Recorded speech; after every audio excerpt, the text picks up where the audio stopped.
Good evening and welcome along to the Newcastle United Takeover Talk with me, Steve Wraith. Two more guests tonight. We've got the esteemed journalist from the Evening Chronicle, Mr. John Gibson, and we have the chair of the Newcastle United Supporters Trust, Mr. Alex Hurst. Good evening, guys. Hi, Steve. Hi, fella. How are you doing? Good to see you guys. Let's start off with Matty Longstaff, which is what we finished with yesterday. Obviously, a lot of talk about him potentially going to Udinese.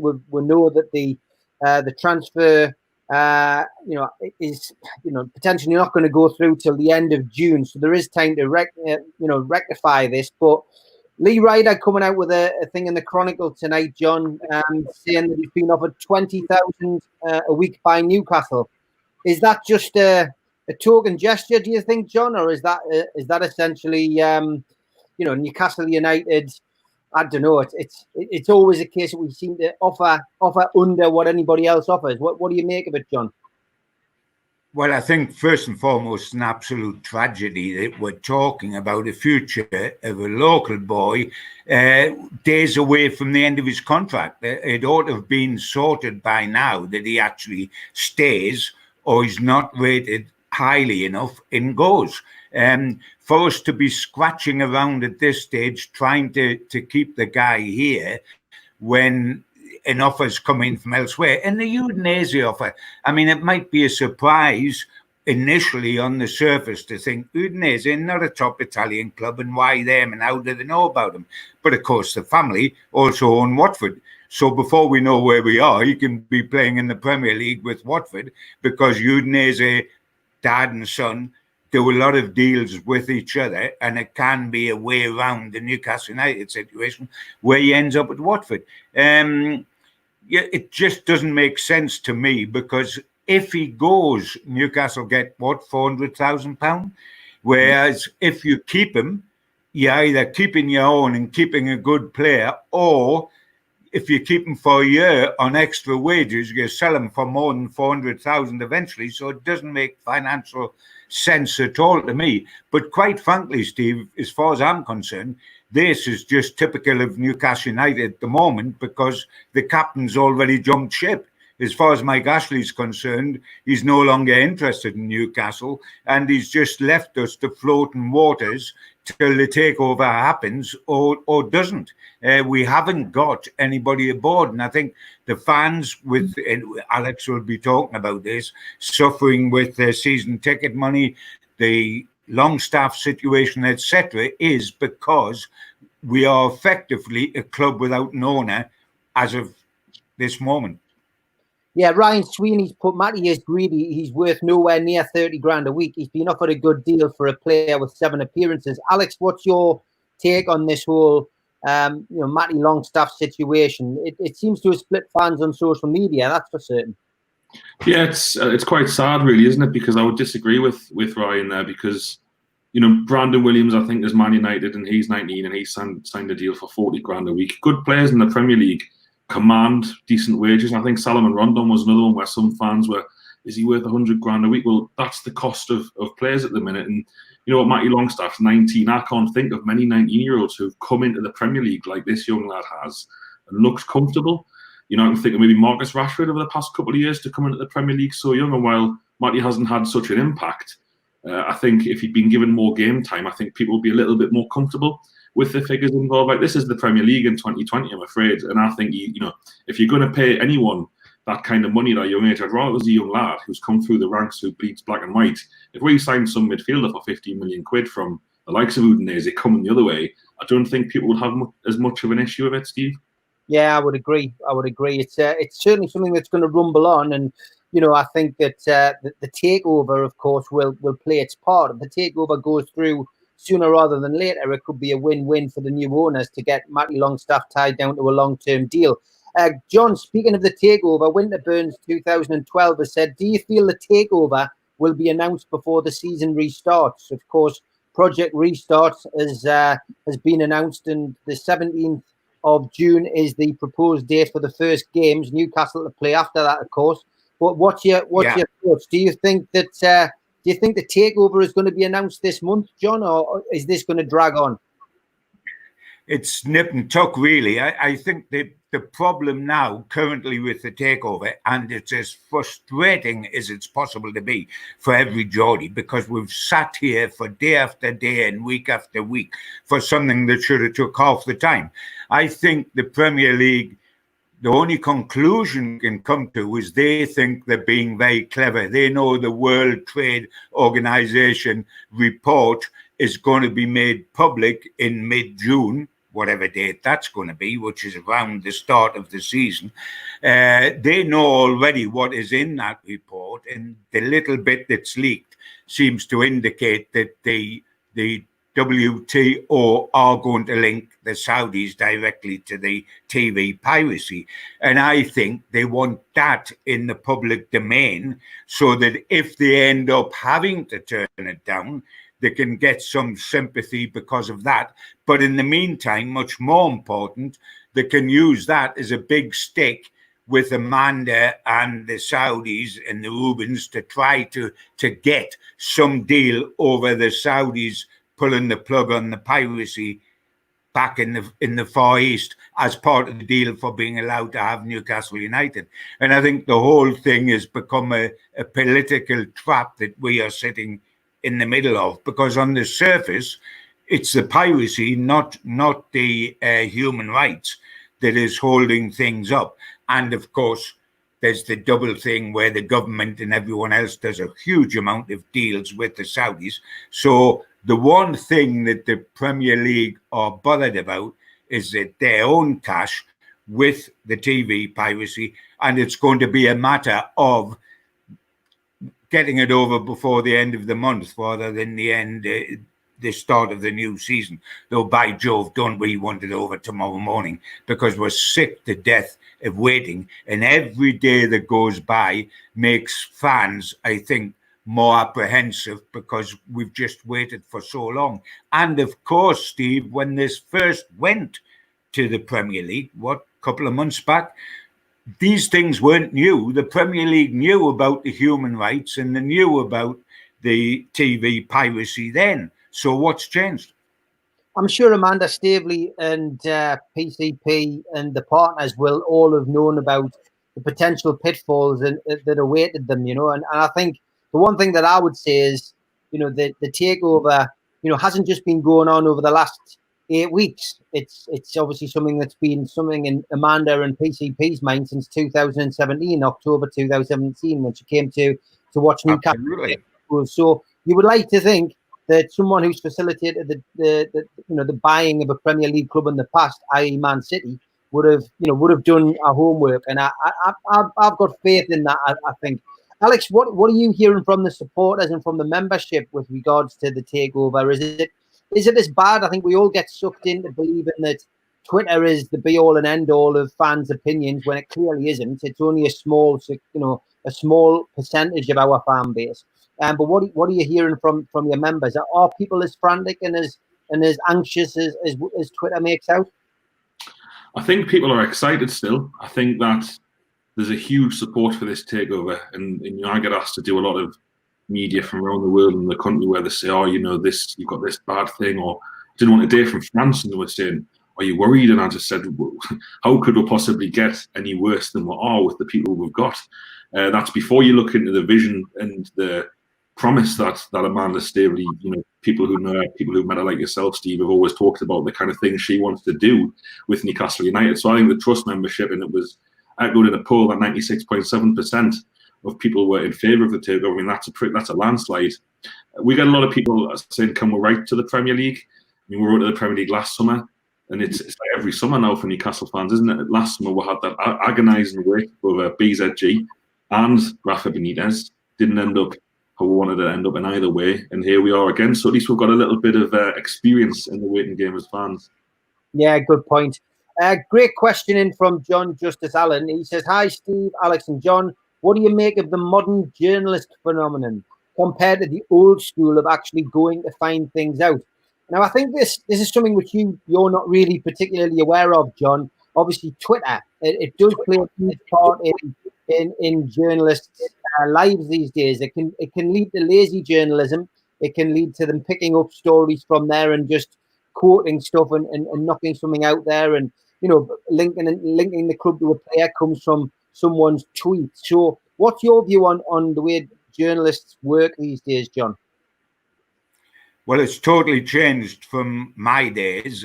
We had much more access in my days to the club itself and to the manager.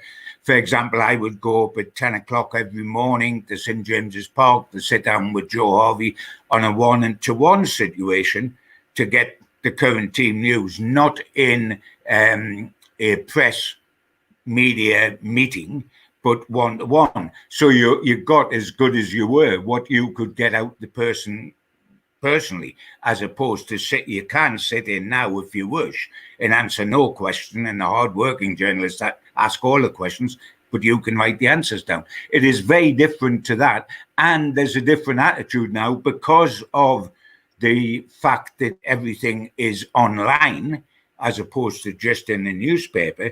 You get a lot of cut and paste journalism now, whereby a story is made out of Joe Blogs happens to be saying this and it's reported. I don't like that personally because, I've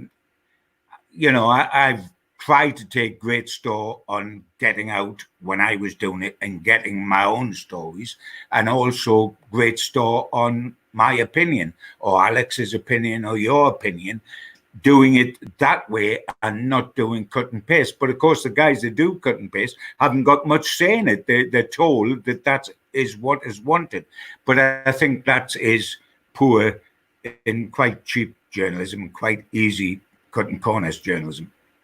Alex, there's been a few renowned names and faces, and a couple of new ones, it has to be said, who've managed to annoy Newcastle fans on social media and get a few clicks. I think Miguel Delaney is one that springs to mind. I've had a run-in with him myself. Then there's Richard Keys, of course, our favourite BN Sports frontman, and ex-professionals, of course, like Paul Merson and ex-chairman. It just, the list is endless. What's your take on all of that, and what's your advice? From a personal point of view, not as chair from the trust, but how should Newcastle fans react to that kind of provocation, which is all too apparent now on social media? Good question. I think personally, best ignored. I think these people know that Newcastle have a really passionate fan base, and they've got people who are always going to try and defend the club and defend the supporters, and that makes us an easy target as a city and as a fan base. And some of the people you've mentioned there, and a couple of commercial radio stations, I think if there's a slow news day, we'll wind up Newcastle fans, and it's a shocking practice. Don't get me wrong, but by responding to them, by sending messages back, by highlighting the things that they're saying, it's almost like we're doing their job for them and giving them what they want. At the end of the day, I mean, the classic one is Newcastle United aren't a big club. That's what you'll get just in a random day.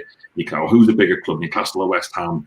Both massive clubs, and both supporters of both clubs obviously care about their club more than any other. We don't need to get involved in what these people like who you mentioned like to do sometimes is try and turn fans against one another of different clubs when actually they're the problem, not us. I just say ignore them, let them crack on. Richard Keys is out there doing his thing. Good luck to him, but he doesn't know anything about Newcastle United. He doesn't know anything about the city, the region, or the supporters. So for that reason, just leave him be.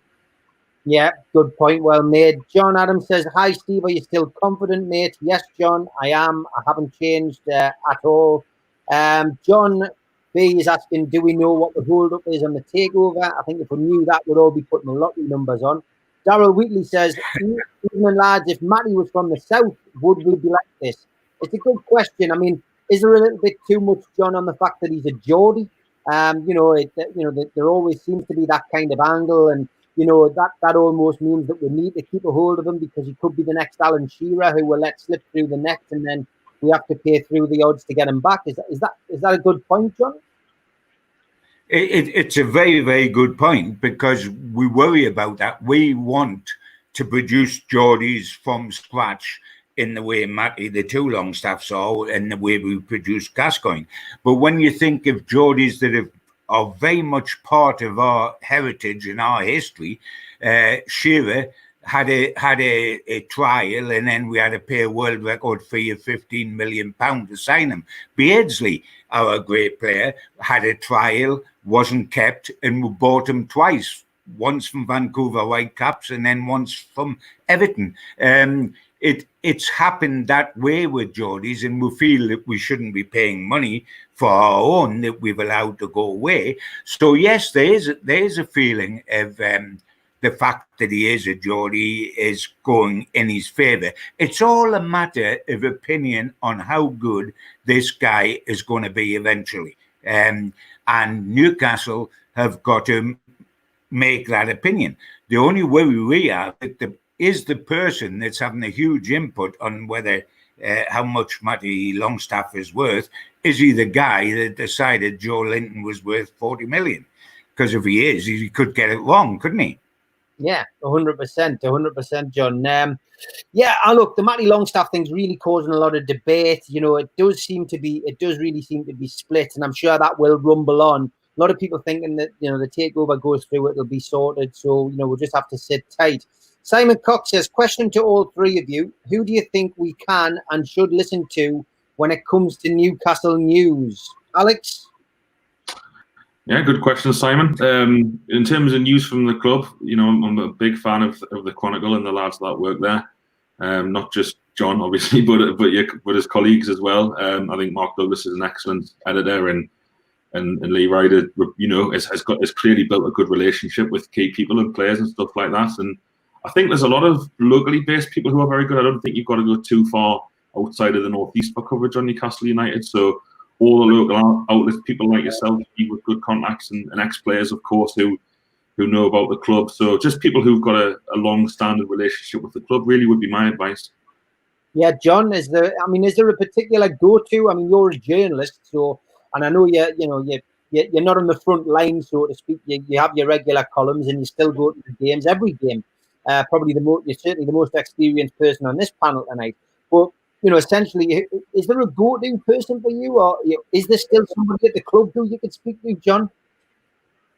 Well, I mean, that is the great irritation for me, having been reporting on the club since 1966, when I came back, having worked in London, and had a relationship which has sometimes been wonderful, sometimes has been acrimonious, etc., etc.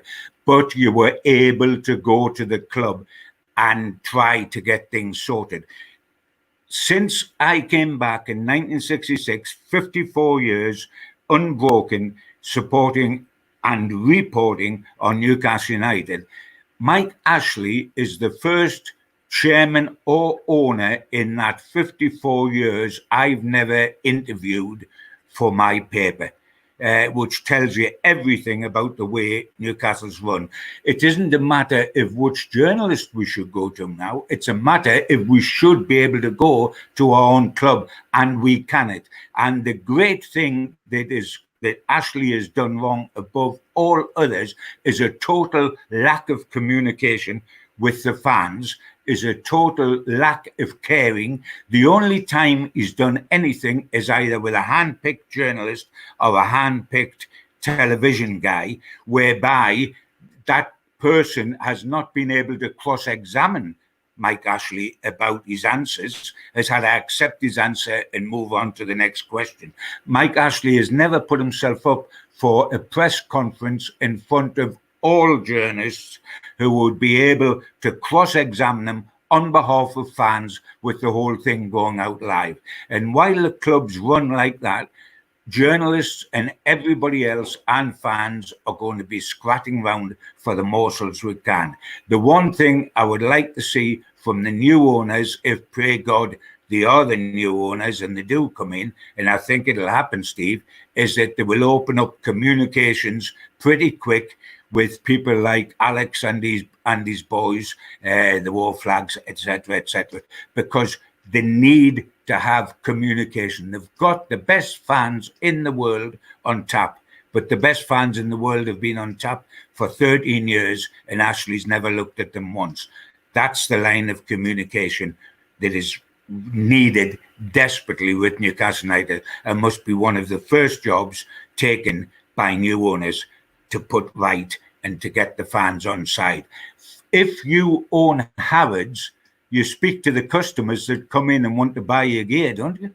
Newcastle United don't speak to the 52,000 that come into St James's Park. Can you think of anything more ridiculous than that? Yeah, it's crazy, absolutely crazy, and hopefully, as I say, the takeover goes through and we see that change, almost instantly, which will be great. A personal one, really, for you, Alex, with the trust. Mashari is a Saudi national. I've spoken to him before.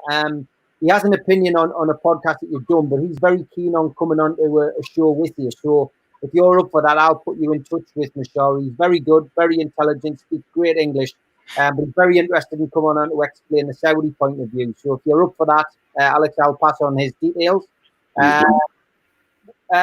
Jacka is asking a question a lot of people are asking. He says, have any of you lads got the slightest doubt that the takeover will not happen? John, what's your thoughts on that? I thought all the way, once it went to the Premier League and the £17 million deposit had been put down, and it was quite obvious that Mike Ashley is very, very keen indeed to bail out, which I have always been suspicious in the past that he hasn't been 100% keen, and therefore it hasn't happened. I was convinced from then on that it was going to go through.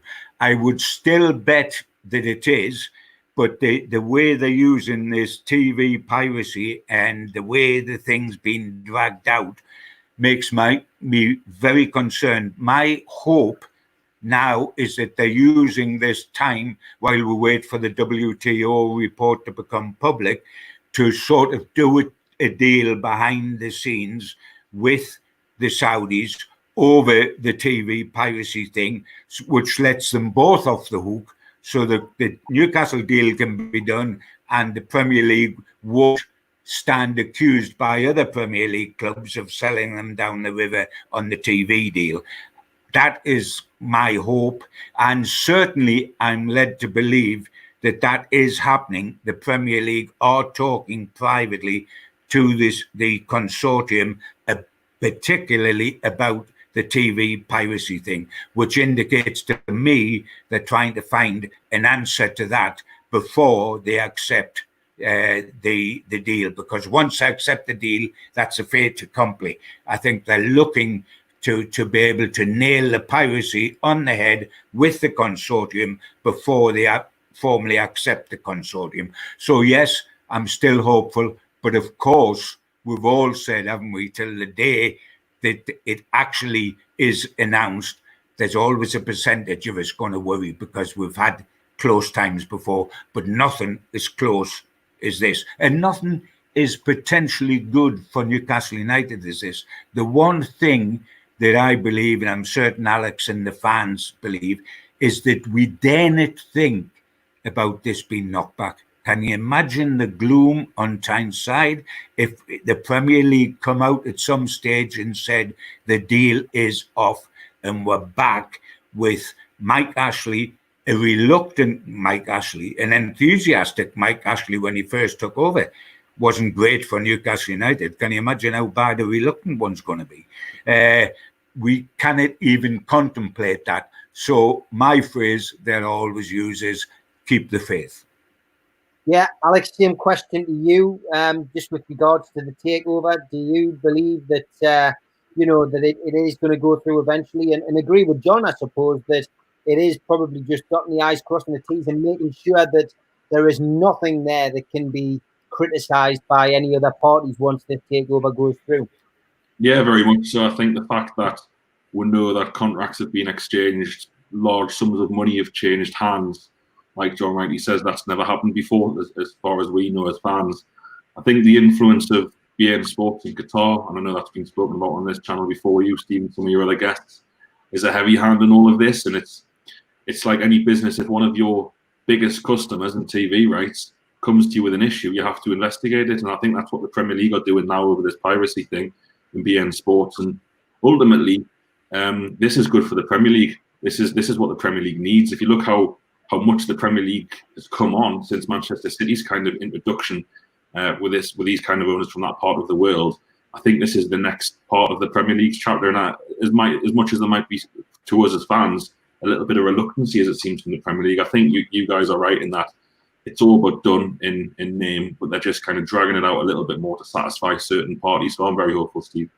Yeah, good stuff. Ryan Sweeney says, I'm aware my opinion is unpopular. However, Matty looked out at his depth. Just because he's local doesn't mean we should pay more than they're worth. He asks another question, which is, should we keep Steve Bruce if the club is taken over, John? Should we keep Steve Bruce? That's a great point. I mean, obviously, Steve Bruce is going to see out the last X number of games of this season without question, even if the takeover happens during that time.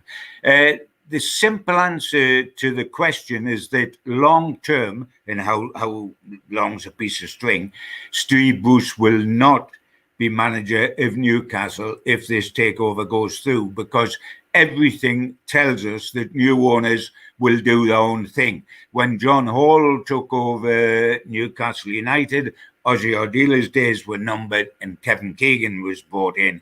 When Ashley came, Allardyce's days were numbered and Kevin Keegan come in, then we got the crazy assortment of people. And when the Far East guys took over Manchester City, it took almost a year, but Hughes went and the Mancini came in. It happens like that. So it's just a matter, and this is whether it's justified or not.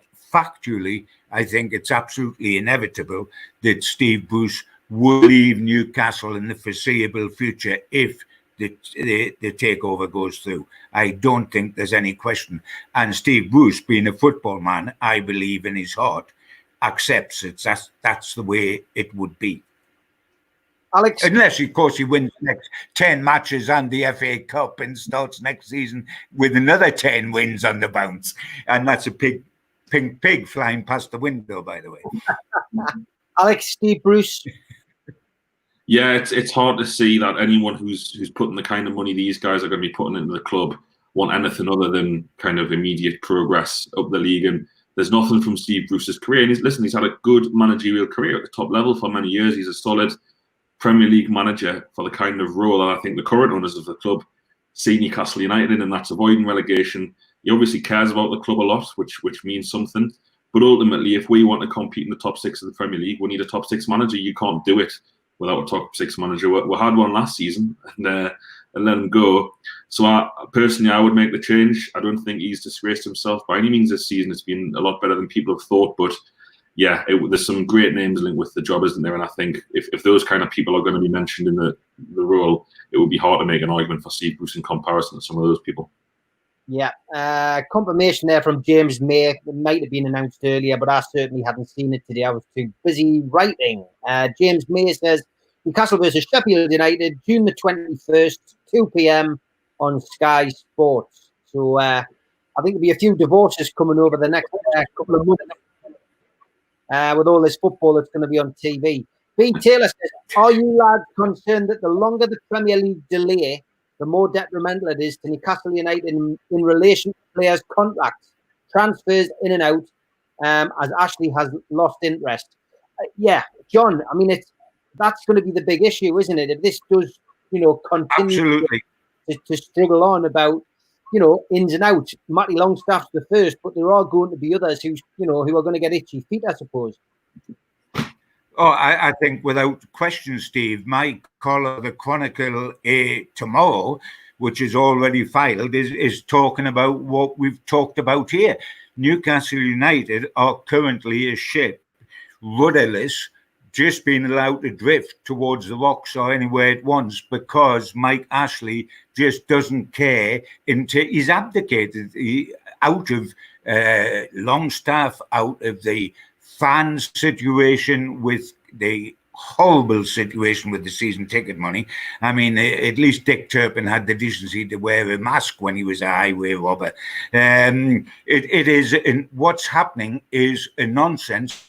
Great danger to Newcastle is that they are without a captain standing on the bridge. And in that time, what happens with players' contracts, with signing new players if we get to the summer break, etc., etc. We need this deal to be concluded as quickly as possible so that we can have normal service, not normal service at Newcastle, but normal service at a football club back happening here, because this is a dangerous period. We are drifting. Decisions can't be made or won't be made by Ashley because he's already seen himself as out of the club.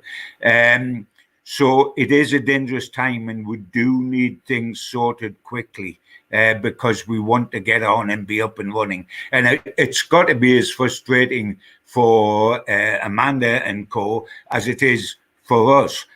And of course, Mike Ashley will be frustrated because he wants to trouser 300 million. But that's the least of our worries. But we need these 13 years to come to an end. We've had more than enough and more purgatory. Thank you very much. We deserve a break. Isn't it ironic when at last we're about to get rid of Mike Ashley and we've got to run into turbulence over the objections to a new owner? This is typical of Geordie Luck, I think, at the moment. Yeah, 100%. Alex, I mean, is it a concern, do you think, as this drags on about the situation with players' contracts in particular? Yeah, definitely. You just have to look at the fact that, was it Danny Rose a few weeks ago said there'd been no contact, I read in the Chronicle, between Newcastle and Spurs about extending his loan. I think John hit the nail on the head. It's a rudder of shit, isn't it? Why haven't these things been sorted? And, you know, I think the news broke at the start of April about this deal and about the fact it was so close. The new owners have lost out on nearly 2 months to get the house in order before.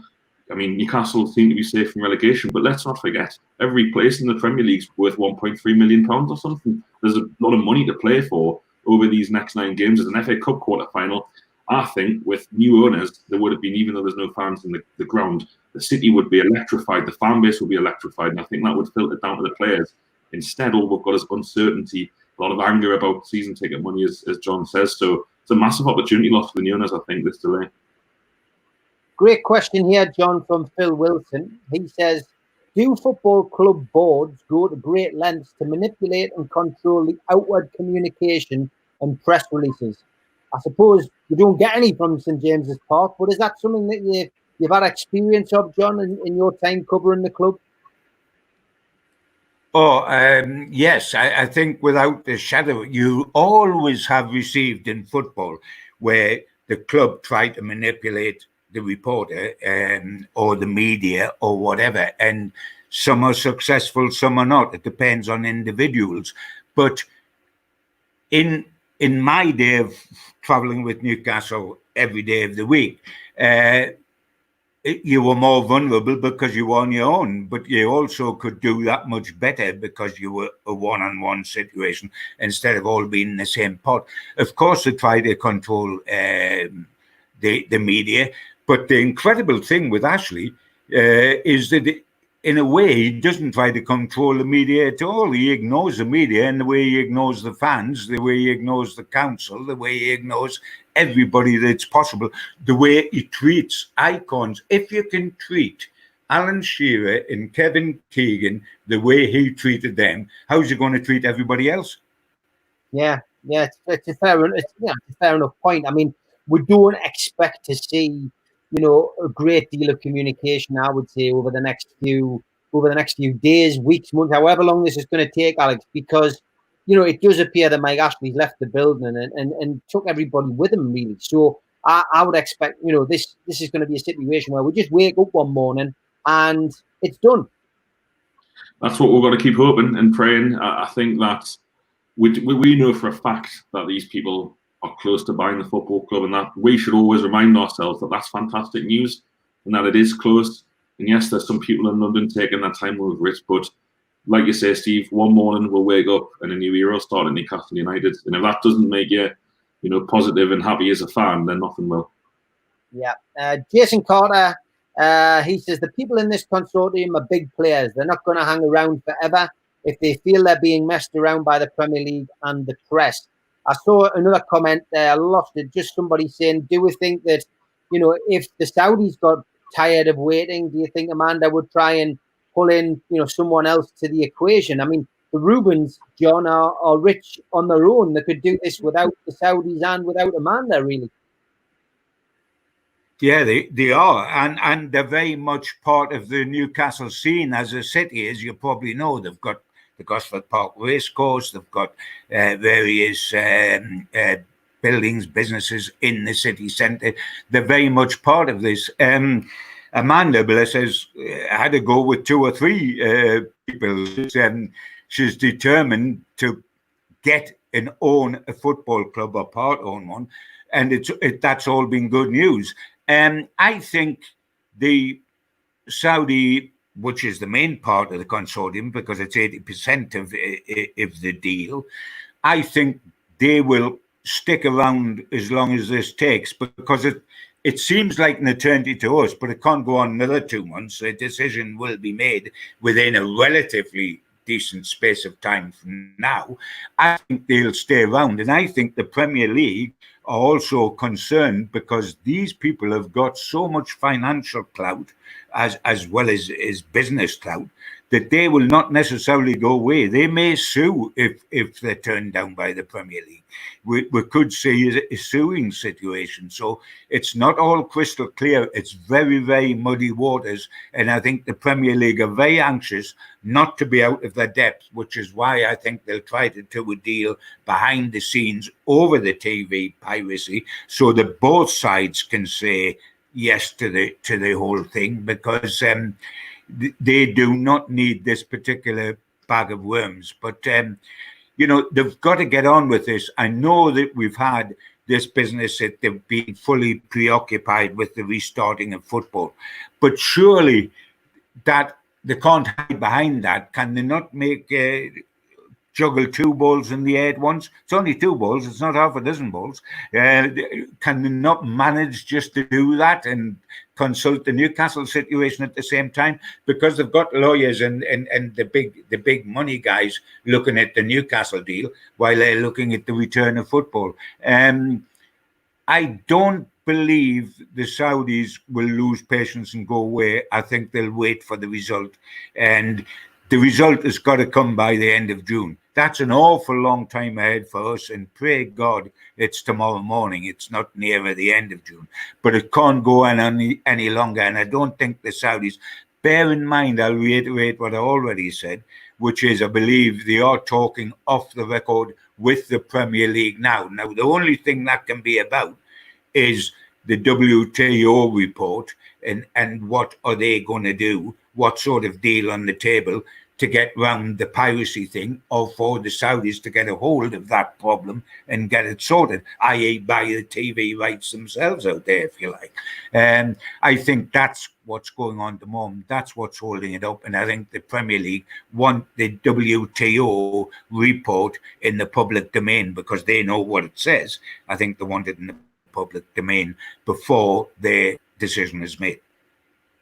Alex, let's talk a little bit about the trust. Obviously, its membership has increased, quite dramatically over the last couple of years. A lot of that has to be to do with obviously the way that Mike Ashley's run the club. We've seen a lot of fans walking away. I can't remember a season for many years where we've not had full houses, but now 10,000 supporters have physically walked away over the last few years, and we got to the stage where Mike Ashley gave away free season tickets in January. Your membership's now closing in on 10,000. What's your hopes and ambitions with new ownership coming in? Great question, Stephen. As a member-driven organisation, every single member of the trust is equal. Everyone has an equal vote and an equal say. Our voice is much louder because of that big membership, and so many Newcastle United fans have joined the trust in the hope of communication with the football club. And we just hope that new owners put fans back at the centre of the club. It's not difficult, I think, to communicate with supporters. Everything that the club does should be for the benefit of its supporters. We all want the same thing. Technically, the owners of the club, the fans of the club, they all want the club to be successful. So we're not a million miles apart as a starting point. I think we'd just like some honesty. over the past couple of years, we've had glimpses from the club through fans forum, through media stuff, and why does Newcastle United exist? What is the purpose of it beyond Mike Ashley's business interest and advertising his business? Now, we've never had proper answers from the club over that kind of stuff. Like John correctly said, he's not given John and his colleagues the courtesy of even meeting them to ask the question. So I think the Trust wants the open and transparent football club, not just for the Trust, but for all the supporters, for everybody, for the local media, for fans around the world, for people like yourself, Steve. If we can have new owners who care about what fans think and want to speak to us, not let us dictate demands or kind of demand things about silly things about player signings and stuff like that. Just simple stuff about supporters in the football club existing for a positive purpose. And I agree with you both of what you've said. I think we will get that. I'm really hopeful that new owners are looking at supporters as a positive, not a negative, like the current owners. John, you mentioned, war flags, for instance. There are a lot of fans groups out there. I mean, the one thing that the Premier League paperwork says is that they have to meet the Trust. They have to have meetings with the Trust. But there are a lot of supporters who are exiled. There are a lot of supporters who aren't members of the Trust, who are members of other groups. Is there a way that you can see the club contacting the fan base as a whole? I mean, I came up with a suggestion on the show the other night about season tickets would be the obvious way of straw polling supporters. It's an interesting fact, but 52,000 people have membership and season tickets up there. There's a way of the club communicating. Is that a way forward, do you think? Yeah, there's a great difficulty. I mean, we all bang on, and rightly so, about fan groups because fans are so important. And while the basic fan group is in Newcastle with Alex and the rest of the boys, I mean, I at one time president of the multi-supporters club, Newcastle United, heavily involved with the Hong Kong supporters club. There's supporters all over the world, but there's also supporters of the 50,000 that go to St James's Park that are not members of any official supporters group, but they are equally as important and deserve to know. And therefore, that is why I've often said that while they can have one-to-one meetings with leaders of supporters groups, they must talk to Newcastle fans through the media, and I'm not meaning myself in particular, through having group sessions with the press and with the television guys and the radio guys as a means of getting the information out to the supporters, because all Newcastle supporters need to know. And there's a majority of the 50,000 Newcastle fans that go every home game that are not a member of an official group, but they care as passionately as the members, and they've got to have open sesame as well. So to a great extent, the board members, not just the manager, must sit in front of the press and do live things so that the supporters can watch that live and listen and hear what they've got to say. It's got to be open to all Newcastle supporters because it hasn't been for an awful long time. And really, it's an absolute slur, on supporters who are turning out in their 50,000s when these boycotts are not on, which are justified now, never having won anything since 1969 and domestically since 1955, in the title, for God's sake, since 1927, and still turn up in the numbers that turn up now. These fans have got to be given the sheer courtesy in return for unwavering loyalty. Yeah, good point, John. Jason Carter's brought up a topic which a few of you have mentioned. He's just read that Wigan have been taken over, but contrary to what people think, it's actually taken a few months. It hasn't just happened overnight, and that's a championship club. So, there is a lot of people, anxious. But like I keep saying on social media, it'll happen when it happens, and it hasn't helped that the company house data was leaked, and I say leaked, was made available, and then Newcastle fans are straight on it. So suddenly you have a date and people's counting down the days. I don't think really that's helped. Richard Boyd says, it's believed Matty Longstaff's been offered £20,000 a week. Do you think this is true? If so, could it be the new owner sorting this out? Because he can't see Ashley spending another penny. Alex, do you think that's possible? Do you think that, in the midst of a takeover, you're going to have communication between the buying and selling side about assets and about players potentially leaving? No, I don't think so. I think non-disclosure agreements will be pretty tight. In an ideal world, I wish it was so. I wish Mike Ashley and Lee Charnley were speaking to the buyers about what they'd like to see happen and things that will affect them. But I don't think the business practicalities will allow that. On Matty Longstaff, it's funny, isn't it? They've had how long? 3-4 years to sort out this contract, and since he broke into the team last summer in pre-season, we've had nearly a year to sort it out. Yet less than a month before his contract expires, he's supposedly been offered 20 grand a week. We're hearing by the club. I don't buy it. One of the comments earlier was saying he's not worth this, he's not worth that. Well, the club, remember, as we keep being told by the current owners, is financially stable. It makes massive profits.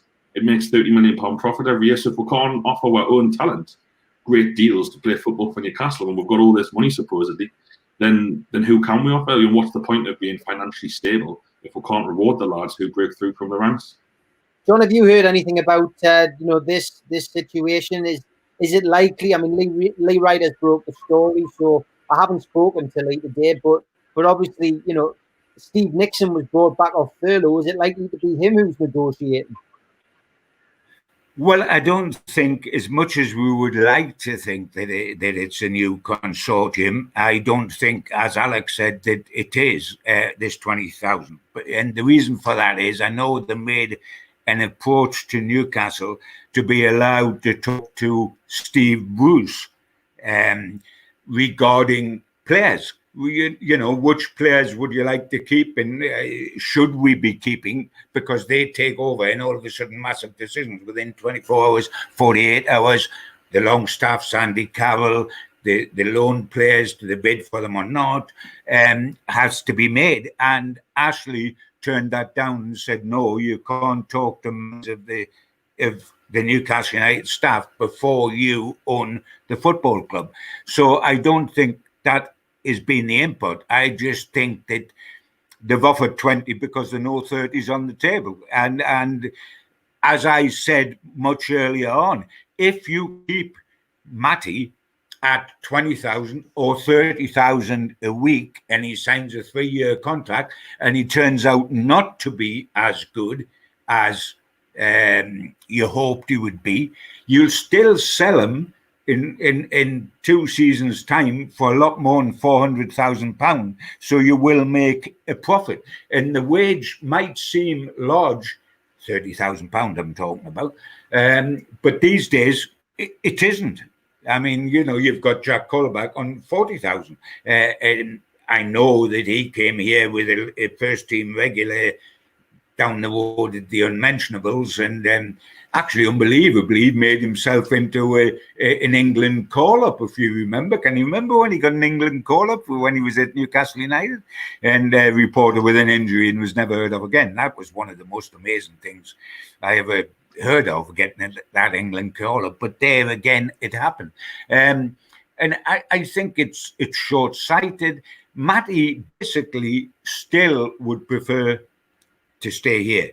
And the reasons, I think, he's got such limited experience this season at Newcastle is, if you realise, in the last few weeks and months before the season stopped, he wasn't involved in the team whatsoever, because Newcastle United knew that the likelihood was he was going to go, and so we're not going to play him, because he's not going to see his future with us. And he wasn't getting on the show or anything, was he? And we were quite surprised that he didn't make the bench.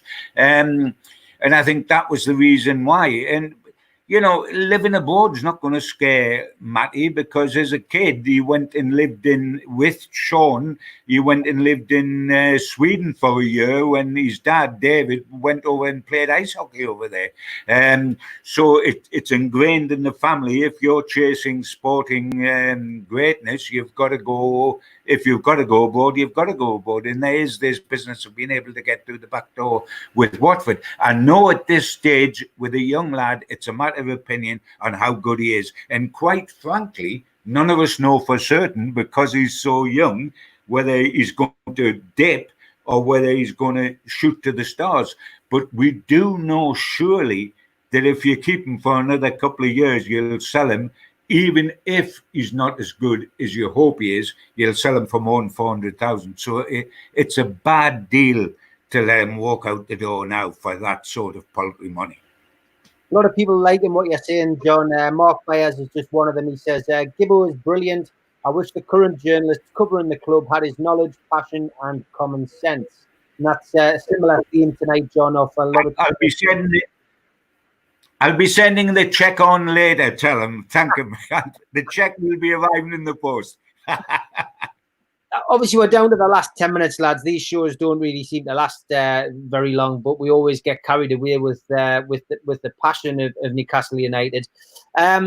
We touched on Bruce, but we haven't touched on those being linked with the job. Alex, come to you first. You know, it seems to be down to two people. It seems to be down to Rafa Benitez and Pochettino. Would you go for a Rafa return, or would you like to go on a different journey with Pochettino? Rafa return every time for me, Steve. But what he did for this club when he decided to stay on after relegation, you know, I mean, who knows what would have happened if he hadn't. You know, he started a job here and he needs to be able to finish it. If you remember the football we were playing kind of this time last year, you know, the back end of last season, one of the best teams in the country on a shoestring, and he didn't have the likes of St. Maximin, players like that. He built a squad and a team on you know, the likes of Fabian Schär. He's pulled him out of nowhere. He is the man for this job, and I think it would be a massive shame if he can't finish what he started, because you saw, can you remember back, both of you, so that last game of his against Liverpool at St James's, with a flag, with the atmosphere, with the best team in the country who probably could have beaten on the night. Yeah. You know, there's Pochettino, by the way, I wouldn't turn him away at the door. But if I had a choice between the two of them, I think Rafa Benitez has done it all, hasn't he? He's won everything everywhere, and he knows Newcastle United, he knows the people, he knows the fans, and it would be a homecoming that would definitely work for me. John, they always say never go back. Would you welcome Rafa back with open arms? I saw a comment earlier by somebody as well. Do you think Rafa would break the contract that he currently has in China, because it would be doing something that he's never done, break a contract? No, I think he would walk all the way here if he could. I really do think he wants it that much. But it is difficult to break that contract because they've got him very highly tied up. I mean, it's not going to be up to us to who comes next. Wouldn't it be wonderful if it is? But we can't pick the owners. Else would we have picked Mike Ashley? No, thank you very much. And we can't pick the manager either. Quite frankly, I would accept either with open arms. We've got on one side Benitez, who is a wonderful all great managers, you know, are great manipulators of their own PR. Because Keegan was wonderful at that, Bobby Robson was wonderful at that, and Rafa Benitez was a master at that. He knew exactly politically how to get the fans on side, and he had them massively 100% on side, which is terrific. So his experience, the fact that he's won everything in the game, it's there to be won, is what's going for him. What's going for Pochettino is that he's possibly more flamboyant in his style of play than Rafa is. Rafa will make certain you don't get beat and then you win. Pochettino will try to win and maybe get beat in the way that Kevin Keegan would produce 4-3s either way. But wonderful to watch. I'll be quite happy to be discussing this in a month's time, because it means the takeover's happened and we'll all be as happy as Larry. The old cans will be out and we'll be on Fantasy Island talking about who we're going to get next. Bring that on. That'll do for me. That's the starter. To talk about who's coming, the Saudis and Amanda and the Rubens have got to come first. Let that happen. Then I'll be on with you. The little can will be by the side of the laptop and we'll be enjoying ourselves immensely. What can will you be drinking, John? Because somebody will ask. I'll get that question in before anybody else. Quite frankly, if Newcastle have got new owners and I can see Mike Ashley going over the Tyne Bridge with the exhaust fumes coming out the back, I don't care which can it is. As long as it's got a little alcoholic flavour to it, it'll be absolutely delighted. Preferably a bottle of white wine would be absolutely perfect. Chilled, James Bond. That's canny bunny, lad. Good stuff. CM Dell says, any of you think we still have a relegation risk? Alex, do you think that relegation is still an outside possibility? We're on 35 points. Games are going to be played quite frenetically. We do have, a risk of injury problems with those kind of games. I know we're in the same boat as everybody else, but is relegation still an outside possibility at the minute? I think it's a very far outside possibility because we've got a few of those teams. I think 4 of those teams in the relegation battle to play. And if you lose to those sides, they gain 3 points on you. I think you're spot on, Steve. If St. Maximan was to get injured, we've seen how hopeless we are without him. So if he was to get injured early doors and we were to have some bad results against the like of Villa, Watford and Brighton, you'd really worry. I mean, it was only a few years ago that John Carver had about the same position now with the same number of points and everyone thought we're safe and we lost 9 in a row. So it can happen, but you'd like to think there's enough there. One win should do it, shouldn't it? So I think we're all right. John, relegation, or do you think we're... I think we're near as damn it safe. As long as we don't believe we're safe and allow complacency to come into it, I think we are safe. And of course, one thing Alex never mentioned, we've got all Joe Linton's goals to look forward to that'll keep us up, of course, because he's when he goes on his usual one goal rush, we'll be as safe as houses and we'll win the FA Cup into the bargain. And how about that? No, being serious, I don't expect Newcastle to go down. They should have enough in the tank. They should have enough incentive from Steve Bruce to his coaching staff, to the players on the park, to think if somebody new is coming in to own this club, I've got to put my marker down to say I should stay. And that should help them go into it and make certain we get enough points. I don't think Newcastle will go down, but they've got to make certain they don't and get the points in the bag as quick as possible. I think they are 3 worst teams in this league than Newcastle United. What I don't want to be doing is talking about exactly the same thing at this time next season. We are sick of patting ourselves on the back for managing to stay up. Newcastle United ought to be bigger than that. We should be looking at the top of the mountain, not worried about the bottom. Last question, guys. Jason Carter says, do you think playing at St James's Park without fans could maybe benefit some players? We hear a lot about fans feeling too much pressure, players feeling too much pressure in front of team fans.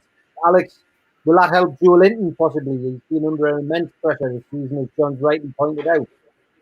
Yeah, possibly. I mean, he can't get much worse. Some of the games I've seen him play, but the Cole Longstaff as well, he's had a difficult season. And maybe the break will have done some players good as well, but a bit of a chance to reset the batteries, recharge. It's going to be interesting. It's unique in history, isn't it, watching games like this? So probably a few things that we'll learn about various players. Not unique at the Stadium of Light, it has to be said, John. They're used to playing games in front of no fans. But what's your views, John, on how it'll affect the players? Do you think some players will benefit from having nobody there? Well, the players that play with fear will benefit. I know the atmosphere within St James's, Steve, of recent times, because of the quality of football we've been playing, lack of, and because a lot of 10,000 fans have been staying away, it's been very subdued. But the Newcastle United of old, the crowd were worth an extra goal start, weren't they? The way they could be capable of lifting the side.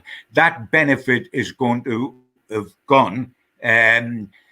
So it's going to be unique. I mean, I've been watching the Bundesliga and it's crazy, isn't it? It's like if you're going to watch television tonight and there's a drama off and you put the sound off, well, you're not too certain what's going on, are you? It isn't the right way to play football, but it's better than having no football.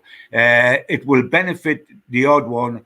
It won't benefit, for example, the Saint. It won't benefit him at all. He's an extravagant extrovert with his stepovers and his dashes, and he loves the crowd reaction to him. He will miss the crowd as much as Joe Linton might be thankful that the crowd isn't there. Great stuff. Well, lads, as always, the clock is beating us. I just want to say thanks very much to my two great guests tonight. John Gibson, first of all, from the Evening Chronicle. Always love to see you, John. Looking forward to seeing you in the flesh very soon. And Alex, a big shout out to you and the Captain Supporters Trust. Where can people find out about the trust and where can people register? They can head to nufctrust.co.uk and also have a look for it on Twitter or Facebook at NUFC Trust. Together we're stronger. With your voice, we made the front page of the Chronicle today purely because we've got 10,000 Newcastle fans behind us. Get involved, become one of us. It exists for you. Great stuff, lads. Okay, stay safe. Hopefully this takeover will be done very soon and we'll get you back on at some point to have a little bit of a takeover party. But for now, thanks very much, lads. Good night. Thanks, Steve. Thanks. Cheers, guys. Great to have the guys on. Absolutely fantastic show that. Another hour done.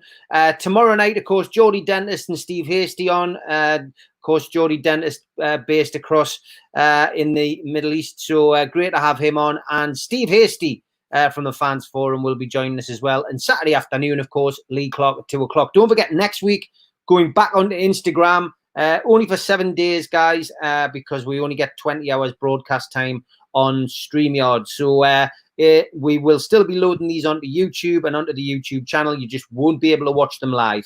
But thanks for joining us. Thanks for all your great questions, and I'll see you tomorrow night. Good night. God bless. I wish you well.